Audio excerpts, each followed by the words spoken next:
કચ્છના માંડવી ખાતેના રમણીય દરિયાકાંઠે ગુજરાતના પ્રવાસન રાજ્યમંત્રી ડોક્ટર જયરામ ગામિતે માંડવી બીચ ફેસ્ટિવલને ખુલ્લો મૂક્યો હતો। તેમણે જણાવ્યું હતું કે કચ્છમાં રણ ઉત્સવના આયોજન બાદ બીચ ફેસ્ટિવલ કચ્છના પ્રવાસન ક્ષેત્રને નવી દિશા આપશે। પ્રવાસન રાજ્યમંત્રી ડોક્ટર જયરામ ગામિતે કચ્છના પ્રવાસનના વિકાસનો શ્રેય દેશના વડાપ્રધાન નરેન્દ્ર મોદીને આપ્યો હતો। આજે કચ્છ ઉદ્યોગ, પ્રવાસન અને કૃષિ ક્ષેત્રે અગ્રેસર બન્યું છે। કચ્છ નહીં દેખા તો કુછ નહીં દેખા ઉક્તિ એ આજે ખરા અર્થમાં સાચી સાબિત થઈ છે। સમગ્ર દેશ, દુનિયા અને ગુજરાતમાંથી કચ્છને જોવા અને માણવા લોકો આવી રહ્યા છે। કચ્છ જિલ્લો પ્રવાસનનું વિશ્વસનીય અને વૈશ્વિક સ્થળ બન્યું છે। કચ્છમાં વિકસેલા પ્રવાસનના લીધે સ્થાનિક હસ્તકલાને પ્રોત્સાહન મળ્યું છે। કચ્છમાં પ્રવાસનના વિકાસના લીધે સ્થાનિક લોકોને રોજગારી મળી રહી છે। રણોત્સવ જેવા આયોજનોથી કચ્છી ઉત્પાદનોની માંગ વધી છે। કચ્છના વિવિધ દરિયાકાંઠાના વિકાસ માટે રાજ્ય સરકાર પ્રતિબદ્ધ છે અને આવનારા સમયમાં વોટર સ્પોર્ટ્સ એડવેન્ચરનો વિકાસ કરાશે। સ્વદેશી અપનાવવા આહવાન કરીને પ્રવાસન રાજ્યમંત્રી માંડવી બીચ ખાતેના સ્વદેશી ઉત્પાદનોના સ્ટોલમાંથી ખરીદી કરવા અનુરોધ કર્યો હતો। વર્ષ 2047માં ભારતને વિકસિત રાષ્ટ્ર બનાવવામાં કચ્છનું વિશેષ યોગદાન હશે તેમ જણાવીને રાજ્યમંત્રીએ વિશ્વાસ વ્યક્ત કર્યો હતો। આ પ્રસંગે સાંસદ વિનોદ ચાવડાએ જણાવ્યું હતું કે રણ, દરિયો, ડુંગરની ત્રિવેણી પ્રકૃતિ ધરાવતા કચ્છની ક્ષમતાને ઓળખવાનું કામ વડાપ્રધાન નરેન્દ્ર મોદીએ કરીને ધરતીકંપ બાદ કચ્છને બેઠું કરવા ઉપરાંત પ્રવાસન ક્ષેત્રે આજે કચ્છને વિશ્વના નકશામાં મૂક્યું છે। સફેદ રણ, કાળો ડુંગર, ધોળાવીરા વગેરે જેવા પ્રવાસન સ્થળોના વિકાસ સાથે પુનઃ પ્રારંભ થયેલા માંડવી બીચ ફેસ્ટિવલ કચ્છમાં પ્રવાસીઓના પ્રવાહને વધુ વેગ આપશે। કચ્છમાં પ્રવાસનના વિકાસ બાદ કચ્છના અર્થતંત્રને વેગ મળ્યો છે। રોજગારમાં પણ ખૂબ વધારો થયો છે। ત્યારે આવનારા સમયમાં માંડવી બીચ ફેસ્ટિવલ કચ્છની સંસ્કૃતિ સાથે પ્રવાસીઓને જોડવાનું કામ કરશે। કચ્છના અન્ય બીચ સહિત ધોળાવીરા સહિતના પ્રવાસન સ્થળોના વિકાસ માટે રાજ્ય સરકાર કટિબદ્ધ હોવાનું જણાવીને તેમણે નાગરિકોને સ્વદેશની જ્યોત વધુ પ્રજ્વલિત કરવાનો અનુરોધ કર્યો હતો। આ પ્રસંગે ધારાસભ્ય અનિરુદ્ધ દવે માંડવી બીચ ફેસ્ટિવલની ભેટ આપવા માટે રાજ્ય સરકારનો આભાર માનતા જણાવ્યું હતું કે વડાપ્રધાન નરેન્દ્ર મોદી કચ્છના પ્રવાસનને વિશ્વ સમક્ષ ઉજાગર કર્યું છે। ત્યારે માંડવી બીચ ફેસ્ટિવલ પ્રવાસીઓને કચ્છમાં મનોરંજન માણવા માટે વધુ એક ભેટ છે। વડાપ્રધાન જ્યારે રાજ્યના મુખ્યમંત્રી હતા ત્યારે તેમણે માંડવીના રમણીય દરિયાકાંઠાનો વિશ્વને પરિચય કરાવ્યો હતો। પુનઃ પ્રારંભ થયેલો આ ઉત્સવ કચ્છ તથા માંડવી વિસ્તારમાં રોજગારીને વધારા સાથે અહીંની કલા, સંસ્કૃતિ સાથે અર્થતંત્રને વધુ વેગ આપશે। આ ઉત્સવ સ્વદેશીને ઉજાગર કરશે।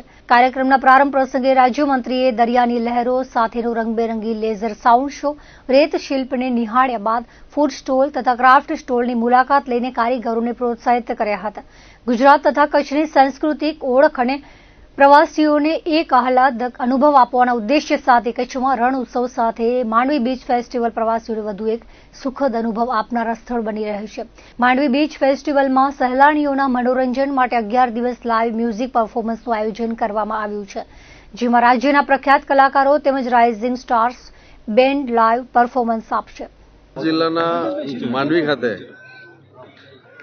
2025નું બીચ ફેસ્ટિવલના કાર્યક્રમનું ઉદ્ઘાટન કરવામાં આવ્યું અને આગામી દિવસોમાં આજે બીચ, માંડવીનો બીચ એમાં ખૂબ પ્રવાસીઓ આવશે। છેલ્લા 2019થી લગભગ કોરોના કાળ પછી અહીંયા જ આ બીચ ફેસ્ટિવલનો કાર્યક્રમ બંધ હતો, પણ ફરીથી આ વિસ્તારના લોકપ્રિય સાંસદશ્રી અને ધારાસભ્યશ્રીએ સરકારમાં રજૂઆત કરીને આ વર્ષથી કઈ રીતે એની સારી રીતે ઉજવણી થાય, આ વિસ્તારમાં કઈ રીતે બહારથી પ્રવાસીઓ આવે એના માટે ચિંતા કરીને આજે આ કાર્યક્રમ કરવામાં, આ કાર્યક્રમમાં મારા હિસાબે લગભગ 5000ની ઉપર જેટલા આ વિસ્તારના ભાઈઓ બહેનો પણ ઉપસ્થિત છે અને આગામી દિવસોમાં આ કચ્છ જિલ્લો પ્રવાસન ક્ષેત્રમાં ખૂબ આગળ વધશે એવી અપેક્ષા પણ રાખું છું અને આગામી દિવસોમાં જે પણ સરકારશ્રી તરફથી કરવાનું આવશે પ્રવાસન વિભાગના એક જવાબદાર તરીકે એ પણ અમે પૂર્ણ કરીશું। કચ્છ માટે અને પ્રવાસીઓ માટે ખૂબ આનંદની વાત છે।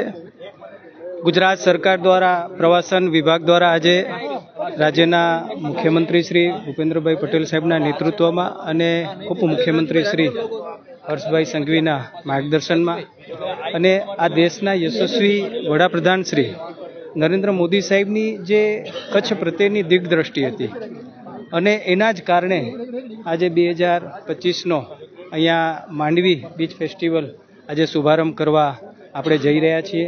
મંત્રી શ્રી આદરણીય શ્રી જયરામભાઈ ગામિત એમની ઉપસ્થિતિમાં આજે એનો પ્રારંભ થયો છે. 10 દિવસ સુધી ચાલશે અને આપણે જોઈ રહ્યા છીએ કે અલગ અલગ મ્યુઝિકલ કાર્યક્રમો, મનોરંજનના કાર્યક્રમો, અહીંયા મનોરંજન રાઇડ્સ, અહીંયા ફૂડ સ્ટોલ, અહીંયા ક્રાફ્ટ સ્ટોલ, આવા અલગ અલગ સ્પોર્ટ્સ એક્ટિવિટી, અલગ અલગ પ્રકારની એક્ટિવિટી પણ અહીંયા ઊભી કરવામાં આવી છે, જેના કારણે હજારો લાખો પ્રવાસી આવશે. અત્યારે જે પ્રમાણે આપણે જોઈ રહ્યા છીએ કે કચ્છની અંદર લાખોની સંખ્યામાં રણની અંદર પણ પ્રવાસીઓ આવી રહ્યા છે અને જેનો સીધો લાભ પણ આપણા સ્થાનિક કચ્છના લોકોને મળશે, વેપાર રોજગારને મળશે. હું આ દેશના વડાપ્રધાન શ્રી નરેન્દ્ર મોદી સાહેબ અને રાજ્યના મુખ્યમંત્રી શ્રી ભૂપેન્દ્રભાઈ પટેલ સાહેબનો આભાર માનું છું. આજે કચ્છમાં માનનીય મંત્રીશ્રી દ્વારા માંડવી ફેસ્ટિવલનું ઉદ્ઘાટન કરવામાં આવ્યું છે. આ બીચ ફેસ્ટિવલ ખાતે વિવિધ સાંસ્કૃતિક પ્રસ્તુતિઓ હશે, હેન્ડીક્રાફ્ટની સ્ટોલ્સ, ફૂડની સ્ટોલ્સ, એડવેન્ચર સ્પોર્ટ્સની ગતિવિધિઓ સાથે આ ફેસ્ટિવલ છે 31મી ડિસેમ્બર સુધી ચાલશે. હું આપ સૌ થકી વિનંતી કરું છું કે કચ્છના અને ગુજરાત અને બધા જે પ્રવાસીઓ છે એ અહીંયા આવે અને કચ્છની સંસ્કૃતિ માણે, માંડવી જે શહેર છે એની બીચની મજા માણે. લોકોને એ જ વિનંતી છે કે આપ સૌ પધારો, આ બીચ ફેસ્ટિવલને માણો અને અહીંયા પ્લાસ્ટિક મુક્ત આપણે આ બીચ જાહેર કરીએ છીએ, એટલે એમાં પ્રદૂષણ, કચરા જે છે એનું આપ અમને સમર્થન આપો તો આપણે ક્લીન એન્ડ ગ્રીન ફેસ્ટિવલની ઉજવણી કરી શકીએ. માંડવીની અંદર દરિયા કિનારા ઉપર ફેસ્ટિવલનું પ્રારંભ આદરણીય મંત્રી શ્રી જયરામભાઈ ગામિતના હસ્તે થયું છે. કચ્છનો પ્રવાસન વિસ્તાર હોય તો એને ઉજાગર કરવા માટે દેશના યશસ્વી પ્રધાનમંત્રી આદરણીય નરેન્દ્રભાઈ મોદી સાહેબે જ્યારે તત્કાલીન મુખ્યમંત્રી હતા ત્યારથી એ માંડવીનો દરિયા કિનારો હોય કે ધોરડોનું રણ હોય, ધોળાવીરા હોય કે આપણો ઝારાનો ડુંગર હોય, કોઈ પણ આપણી વિરાસત છે એ વિરાસતને ઉજાગર કરવા માટે આદરણીય મોદી સાહેબે સતત પ્રયાસો કરી અને દુનિયા સમક્ષ મૂકી છે, જેથી દુનિયાભરના લોકો આજે આવી રહ્યા છે. ત્યારે હું આપના માધ્યમથી સૌ દર્શક મિત્રોને, પછી કચ્છમાં હોય, કચ્છની બહાર હોય, ગુજરાતની બહાર જ્યાં પણ હોય ત્યાંથી એમને હું આવકારું છું કે હેતાળ હૃદયના માનવીઓ રેતાળ દરિયા કિનારા ઉપર આ સુંદર મજાના પ્રવાસનના 10 દિવસીય ઉત્સવને જોવા માટે આપને નિમંત્રણ આપે છે. આંતરરાષ્ટ્રીય ખ્યાતનામ કલાકારો અહીંયા પરફોર્મ કરવાના છે. એ પરફોર્મન્સને જોવા માટે, એ પરફોર્મન્સને સાંભળવા માટે કોઈ પણ જાતનો ખર્ચ નથી, મફત છે. તો એ જોવા, જાણવા, માણવા અને કચ્છ જોવા માટે આપને હું નિમંત્રણ પણ આપું છું અને ગુજરાત સરકારનો, પ્રવાસન વિભાગનો, આદરણીય મુખ્યમંત્રીશ્રીનો હૃદયપૂર્વક આભાર માનું છું કે એણે માંડવીની આ વિસ્તારની અંદર દરિયા કિનારા ઉપર આવું ભવ્ય આયોજન 10 દિવસ માટે આપ્યું છે. માંડવી પાસે 5 બીચ છે. કાશી વિશ્વનાથ બીચ છે, વિન્ડફાર્મ બીચ છે, આશાર માતા બીચ છે, રાવળપીર બીચ છે, શ્યામજી કૃષ્ણ વર્મા બીચ છે અને ધ્રબુડી બીચ છે. આવા બીચની લગાતાર સંખ્યાઓ છે અને બધા જ સરકારી બીચ છે, નિઃશુલ્ક બીચ છે. તમામ લોકો જેને શાંતિથી માણવું હોય એ પણ માણી શકે, જેને કોઈ દરિયાઈ રમતો માણવી હોય એ પણ રહી શકે. માત્ર પ્રકૃતિ, પાણી અને દરિયો અને તમે રહેવું હોય તો એવા બીચો પણ છે. સેન્ડ ડ્યુન્સના બીચો પણ છે. એટલે આપના માધ્યમથી દર્શક મિત્રોને કહું છું કે બીચ જોવો હોય તો એ સુંદર બીચોની વણઝાર માંડવી પાસે છે. આવો, બીચ જુઓ અને બીચ ઉત્સવ પણ માણો. એ પ્રકારે હું આપ સૌને નિમંત્રું છું. માનવ સેવા એ જ પ્રભુ સેવાના સૂત્રને સાર્થક કરતા દિલેર દાતાઓના સહયોગથી જ સમાજ તથા રાષ્ટ્રનો સર્વાંગી વિકાસ શક્ય બને છે. તે ભુજ ખાતે આયોજિત ભવ્ય બાળ રોગ અને સ્ત્રી રોગ નિદાન કેમ્પનો પ્રારંભ કરાવતા ધારાસભ્ય કેશુભાઈ પટેલે જણાવ્યું હતું. ગુજરાત સરકારના પ્રવાસન અને યાત્રાધામ વિકાસ રાજ્યમંત્રી ડોક્ટર જયરામ ગામિત કચ્છ જિલ્લાના પ્રવાસે આવ્યા છે. આ પ્રવાસ દરમિયાન તેમણે ભુજિયા ડુંગર પર નિર્મિત અને 2001ના વિનાશક ભૂકંપના દિવંગતોની સ્મૃતિમાં બનેલા અદભુત સ્મારક સ્મૃતિવનની મુલાકાત લીધી હતી. મંત્રીએ સ્મૃતિવન મ્યુઝિયમના વિવિધ બ્લોક્સનું નિરીક્ષણ કરીને ભૂકંપ બાદ કચ્છના પુનરુત્થાન ગાથાને અત્યંત રસપૂર્વક નિહાળી હતી. મુલાકાત દરમિયાન ડોક્ટર જયરામ ગામિતે જણાવ્યું હતું કે આ સ્મારક માત્ર એક પ્રવાસન સ્થળ નથી, પરંતુ તે કચ્છની ખમીરવંતી જનતાની જીવંતતા અને સંઘર્ષનું પ્રતીક છે. તેમણે મ્યુઝિયમમાં પ્રદર્શિત કરવામાં આવેલી અત્યાધુનિક ટેકનોલોજી અને ભૂકંપના અનુભવને જીવંત કરતી ગેલેરીઓની પ્રશંસા કરી હતી. મુખ્યમંત્રી ભૂપેન્દ્ર પટેલના નેતૃત્વમાં રાજ્ય સરકાર કચ્છના પ્રવાસન ક્ષેત્રને વૈશ્વિક સ્તરે નવી ઊંચાઈઓ પર લઈ જવા કટિબદ્ધ છે. સ્મૃતિવનના પ્રબંધક મનોજ પાંડેએ મંત્રીને પૂરક માહિતી આપી હતી. મંત્રીએ સ્મૃતિવન ખાતે પ્રવાસીઓ માટે ઉપલબ્ધ સુવિધાઓની સમીક્ષા કરી હતી અને કચ્છમાં આવતા પ્રવાસીઓ માટે આ સ્થળ એક અનિવાર્ય મુલાકાતનું કેન્દ્ર બને તે માટેના સૂચનો પણ આપ્યા હતા. પ્રવાસના અંતે તેમણે કચ્છના હસ્તકલા કૌશલ્ય અને સંસ્કૃતિને પણ બિરદાવી હતી.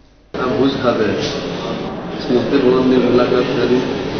આ સ્મૃતિ ભવનની મુલાકાતથી જ્યારે આપણા ગુજરાતના મુખ્યમંત્રી નરેન્દ્રભાઈ મોદી સાહેબ હતા અને હાલના વડાપ્રધાન નરેન્દ્રભાઈ મોદી સાહેબ એમનું આ ભવનનું નિર્માણ એમના દ્વારા કરવામાં આવ્યું અને આ ભવનમાં આપણા ગુજરાતનો ઇતિહાસ ખાસ કરીને એમાં કચ્છ ભુજનો ઇતિહાસ જે તે સમયે જ્યારે ભૂકંપ આવ્યો હતો એ સમયની પરિસ્થિતિ અને હાલની પરિસ્થિતિનું પણ અહીંયા આપણને જાણવા મળે છે. અને આગામી દિવસોમાં આ ગુજરાતનો ભૂગોળ કે ઇતિહાસ જાણવા માટે ખૂબ ઉપયોગી બની રહેશે. એટલે ગુજરાતના નાગરિકોએ આ સ્મૃતિવનનો અહીંયા મુલાકાત લેવી જોઈએ. આ સ્મૃતિવન ભવિષ્યમાં ખૂબ જ ઉપયોગી બનશે. અને અહીંયા જે રીતે એનું નિર્માણ અને જે રીતે અંદર આપણા ગુજરાતનો ઇતિહાસની જે ચલચિત્રોથી માંડીને જે એના વિડીયો બનાવવામાં છે એ પણ ખૂબ ઉપયોગી બનશે.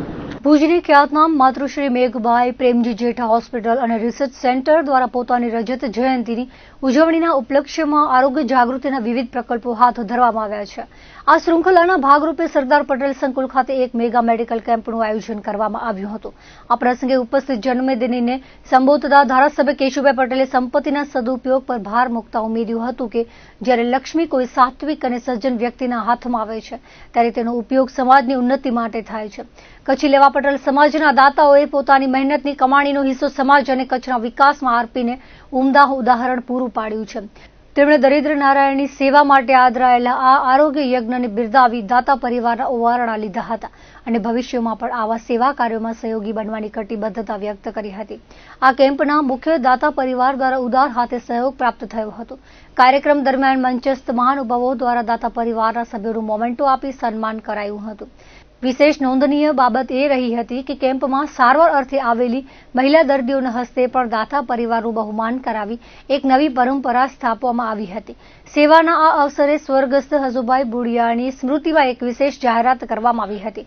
શિક્ષણ અને આરોગ્ય ક્ષેત્રે અમૂલ્ય પ્રદાન આપનારા સ્વર્ગસ્થ હસુભાઈના જીવન કવન પર આધારિત અને એન્સાઇક્લોપીડિયા સમાન પુસ્તક હસુભાઈ ધ ગોલ્ડન હાર્ટનું આગામી 26મી ડિસેમ્બરના વિમોચન કરવામાં આવશે. ગોપાલ ગોરસિયાની પ્રેરણાથી વસંતુ પટેલ દ્વારા લેખિત આ પુસ્તકમાં હસુભાઈએ ભારત અને આફ્રિકામાં કરેલા સામાજિક કાર્યોનું નિરૂપણ કરવામાં આવ્યું હતું. કચ્છના ઇતિહાસમાં કોઈ વ્યક્તિના જીવન વિશે આ પ્રકારનું વિસ્તૃત પુસ્તક લખાયું હોય તેવી આ સંભવત પ્રથમ ઘટના છે. આ મેગા કેમ્પનો બહોળી સંખ્યામાં લોકોએ લાભ લીધો હતો, જેમાં સ્ત્રી રોગના 235 અને બાળ રોગના 62 સહિત કુલ 700થી વધુ દર્દીઓનું નિદાન કરવામાં આવ્યું હતું. તપાસ દરમિયાન સ્ત્રી રોગના 35 દર્દીઓને ઓપરેશનની જરૂરિયાત જણાતા તેઓની વિશેષ પસંદગી કરવામાં આવી હતી. આ કેમ્પમાં નિષ્ણાત તબીબોએ ખડે પગે સેવાઓ આપી હતી. શ્રી કચ્છી લેવા પટેલ એજ્યુકેશન મેડિકલ ટ્રસ્ટ સંચાલિત MMPJ હોસ્પિટલનું સેવા પર્વ એટલે કે MMPJ હોસ્પિટલ 2000 થી સ્ટાર્ટ થઈ અત્યારે 2025 એટલે કે 25 વર્ષની સિલ્વર જુબેલી આપણે ઉજવી રહ્યા છીએ. એમને સેવા પર્વ તરીકે આપણે આ વર્ષે મેડિકલ બધી જ ફેકલ્ટીઓમાં આપણે સાંકળ્યું છે. આજે જે ખાસ ઉદ્દેશ છે કે મેગા મેડિકલ કેમ્પની અંદર 3 આપણે ફેકલ્ટી લીધી છે. બાળરોગમાં સ્પેશિયાલિટી અને સુપર સ્પેશિયાલિટી મેડિકલ કેમ્પ એ સંપૂર્ણ નિઃશુલ્ક હશે. ગાયનેક રિલેટેડ જે પણ દર્દીઓ છે એમાં પણ અત્યારે આપણે મેડિકલની અંદર તપાસ અને નિદાન ફ્રી રાખ્યું છે અને કોઈ બી પ્રકારની સર્જરી નીકળશે તો એમાં રાહત દરે અને આંખનો વિભાગ કે જે પ્રોજેક્ટ રોશની અંતર્ગત ચાલે છે એનું પણ આજે આયોજન છે. અત્યાર સુધી 650-700 દર્દીઓ રજીસ્ટ્રેશન થયા છે. આપણું ટાર્ગેટ છે કે 1000 દર્દીઓ આ મેડિકલ કેમ્પની અંદર સેવા લે. કેટલા ડોક્ટરો સેવા આપી રહ્યા છે? અત્યારે 15 ડોક્ટરો સ્પેશિયાલિટી અને સુપર સ્પેશિયાલિટીની અંદર સેવા આપી રહ્યા છે. એમાં ખાસ પીડિયાટિક ઓર્થોપેડિક હોય, પીડિયાટિક કાર્ડિયોલોજીસ્ટ હોય કે પીડિયાટિક ન્યુરો હોય એવી સુપર સ્પેશિયાલિટી બાળકો માટે પણ આપણે સુવિધા ઉપલબ્ધ કરી છે આજે કેમ્પ. આજના જે આપણો મેગા મેડિકલ કેમ્પ હતો એમાં હસમુખભાઈ ભુડિયા પરિવાર, કાનજીભાઈ ભુડિયા પરિવાર અને કેશવલાલભાઈ ભુડિયા પરિવારના સ્મૃતિમાં ખાસ આપણો આજનો આ મેગા મેડિકલ કેમ્પ હતો. સાથે એમનો ભુડિયા પરિવાર અત્યારે માતૃશ્રી રતનબેન પણ અહીં ખાસ ઉપસ્થિત હતા. ભાનુબેન પણ અહીં આ કેમ્પની અંદર એ ઉપસ્થિત હતા. સાથે ભુજ વિધાનસભાના અધ્યક્ષ વિધાનસભાના કેશુભાઈ પટેલ પણ અહીં ખાસ ઉપસ્થિત હતા. કચ્છી લેવા પટેલ સમાજના પ્રમુખશ્રી, એજ્યુકેશન મેડિકલ ટ્રસ્ટના પ્રમુખશ્રી ગોપાલભાઈ પણ ખાસ ઉપસ્થિત હતા. સાથે ઘણા બધા દાતાશ્રીઓ કે MMPJ હોસ્પિટલને સહયોગ આપ્યો છે, ઘણા બધા દાતાશ્રીઓ આજે ઉપસ્થિત હતા અને દર્દીઓ પણ બધી જ સેવામાં લાભ લે. અત્યારે અહીંયા સેવા પર્વ નિમિત્તે લેવા પટેલ હોસ્પિટલના જે 25 વર્ષની ઉજવણીના ભાગરૂપે આ મેગા મેડિકલ કેમ્પનું આયોજન કરવામાં આવ્યું છે. જેમાં મુખ્યત્વે સ્ત્રીરોગ, બાળરોગ અને આંખના રોગો માટેનું નિદાન તથા સારવાર કરવામાં આવી રહ્યું છે. બાળરોગ એટલે કે પીડિયાટ્રિક્સમાં પણ પીડિયાટ્રિક કાર્ડિયોલોજી એટલે કે બાળકોમાં થતા હૃદયરોગની તકલીફોનું નિદાન અને સારવારના ભાગરૂપે અમે કાર્ડિયોલોજીસ્ટ તરીકે પણ અહીંયા સેવા આપવા માટે આવ્યા છીએ. અત્યારે તો 25 થી 30 ડોક્ટરની ટીમ સેવા આપી રહી છે અલગ અલગ વિભાગોમાં. પીડિયાટ્રિશિયન્સ ઘણા બધા છે, પીડિયાટ્રિક સુપર સ્પેશિયાલિટી છે, ઓપ્થોલોજીસ્ટ છે, મેડિકલ ઓફિસર્સ છે અને એના સાથે અમારા નર્સિંગ અને વોલન્ટિયર્સ બધા જ આખી સમગ્ર ટીમ હાજર છે. આજે લેવા પટેલ હોસ્પિટલ અને સંસ્થા દ્વારા મેગા મેડિકલ કેમ્પનું આયોજન કરવામાં આવ્યો હતો, જેમાં ત્રણ વિભાગ હતા. બાળરોગ હતો, આંખ વિભાગ હતો અને ગાયનેક વિભાગ હતો, જેમાં મેં આંખ વિભાગમાં દેખાડ્યું છે. અહીંયાની સુવિધા બહુ સારી છે અને જરા પણ લાઈનમાં કે કેમ ઊભું નથી પડવું રહેતું. મેડિકલમાં પણ બહુ સારી સુવિધા છે, તરત જ ના વારો આવી જાય છે અને લેવા પટેલ સંસ્થા છે ને બહુ સરસ કામ કરી રહી છે. મુન્દ્રા શહેર તેમજ તાલુકાના વિવિધ ગામોમાં સોનલ બીજ પ્રસંગે ચારણ સમાજ દ્વારા વિવિધ ધાર્મિક કાર્યક્રમો યોજાયા હતા. તાલુકા તેમજ શહેરના ચારણ સમાજના ભાઈઓ પોતાના કામકાજ બંધ રાખી આઈ શ્રી સોનલ માતાજીના પ્રાગટ્ય દિન મહોત્સવ પ્રસંગે યોજાયેલ ધાર્મિક કાર્યક્રમમાં જોડાયા હતા. મુન્દ્રા શહેરમાં ચારણ ગઢવી સમાજના ભાઈ બહેનો શહેરના ખારવા ચોક મધ્યે એકત્રિત થયા હતા. સમાજના પ્રમુખ વિરમ ગઢવી અને મહામંત્રી ભોજરાજ ગઢવીએ જણાવ્યું હતું કે આજે સોનલ બીજ પ્રસંગે આઈ શ્રી સોનલ માતાજીની ભવ્ય શોભાયાત્રા નીકળી હતી, જે શહેરના રામ મંદિર, ભાટિયા ચકલા કાકી ડેલી, માંડવી ચોક, જવાહર ચોક, એસટી ચોક થઈ જૂના બંદર રોડ પરથી પસાર થઈ હતી અને વર્ધમાન નગર નજીક આવેલ મુન્દ્રા ચારણ સમાજવાડી મધ્યે સોનલ માતાજીના મંદિરે પહોંચી હતી. શોભાયાત્રા દરમિયાન એસટી ચોક મધ્યે મુન્દ્રા શહેર ભાજપ પ્રમુખ અરવિંદ પટેલનું વિરમ ગઢવી તેમજ શહેર ભાજપના પ્રકાશ પાટીદારનું કમલેશ ગઢવી તેમજ પ્રકાશ ઠક્કરનું ભોજરાજ ગઢવીએ સ્વાગત કર્યું હતું. મુન્દ્રા બારોઈ નગરપાલિકાના પ્રમુખ રચનાબેન જોશી, મુન્દ્રા તાલુકા ભાજપના પૂર્વ પ્રમુખ વિશ્રામ ગઢવી અને જિલ્લા પંચાયતના પૂર્વ ઉપપ્રમુખ છાયાબેન ગઢવી તેમજ જરપરા ગામના યુવા સરપંચ ખીમજી દનીચાએ સોનલ બીજ પ્રસંગે સર્વેની શુભેચ્છાઓ પાઠવી હતી. આજના પ્રસંગે ચારણ સમાજવાડીમાં સંતવાણી, દાંડિયા રાસ અને મહાપ્રસાદના ધાર્મિક કાર્યક્રમો યોજાયા હતા. મુન્દ્રા તાલુકાના જરપરા ગામે સોનલ બીજ પ્રસંગે વિવિધ ધાર્મિક કાર્યક્રમો યોજાયા હતા. સોનલ બીજની ઉજવણીના પૂર્વ દિવસે ચારણ સમાજ દ્વારા ગામના તેજસ્વી તારલાઓને સન્માનિત કરવામાં આવ્યા હતા. સોનલ બીજ પ્રસંગે સોનલ માતાજીના મંદિરે ચારણ સમાજના ભાઈ બહેનો બહોળી સંખ્યામાં દર્શનાર્થે ઉમટ્યા હતા અને માતાજીના હવન પૂજનનો લાભ લીધો હતો. સોનલ બીજ ઉત્સવ સમિતિએ કાર્યક્રમને સફળ બનાવવા જહેમત ઉઠાવી હતી. ઝરપરા ચારણ સમાજના પ્રમુખ દેસર રામાણી, રાણસી ગેલવા તેમજ મહાપ્રસાદની વ્યવસ્થા માટે આસપન, નાગસિંહ ગાગિયા અને ટીમે જહેમત ઉઠાવી હતી, એમ ગામના અગ્રણી રામ સેડાએ જણાવ્યું હતું. મુન્દ્રા તાલુકાના વવાર ગામે સોનલ બીજ પ્રસંગે ચારણ સમાજના ભાઈ બહેનો સોનલ માતાજીના મંદિરે એકત્રિત થયા હતા. ચારણ સમાજના અનોખા પહેરવેશે આકર્ષણ જમાવ્યું હતું. સોનલ બીજ પ્રસંગે ગઢવી ચારણ સમાજ દ્વારા ગામના તેજસ્વી છાત્રોનું વિશિષ્ટ સન્માન કરવામાં આવ્યા હતા. વવાર ગામના સરપંચ બાબુભાઈ ગઢવીએ સોનલ બીજ પ્રસંગે સર્વે ભાઈ બહેનોને શુભેચ્છાઓ પાઠવી હતી. તેમણે જણાવ્યું હતું કે આજના પ્રસંગ પર માતાજીના મંદિરને રોશનીથી શણગારાયું હતું તેમજ સવાર સાંજ મહાઆરતી તેમજ બપોરે અને સાંજે ભક્તોએ મહાપ્રસાદનો લાભ લીધો હતો. વવાર ચારણ સમાજના પ્રમુખ માણેક ગઢવીએ જણાવ્યું હતું કે સોનલ બીજ પ્રસંગે ગામમાં ભવ્ય શોભાયાત્રા નીકળી હતી, જે ગામના મુખ્ય માર્ગો પરથી પસાર થઈ હતી. મુન્દ્રા તાલુકાના બોરાણા, નાના કપાયા, ભુજપર, મોટી ખાકર તેમજ વિવિધ ગામોમાં સોનલ બીજ પ્રસંગે મહાઆરતી અને દાંડિયા રાસ, મહાપ્રસાદ સહિતના ધાર્મિક કાર્યક્રમો યોજાયા હતા. તો દર્શક મિત્રો, આ હતા અત્યાર સુધીના કચ્છ ટીવી ન્યૂઝ. ફરી મળીશું નવા સમાચારો સાથે, નવી અપડેટ સાથે. ત્યાં સુધી મને રજા આપશો. નમસ્કાર.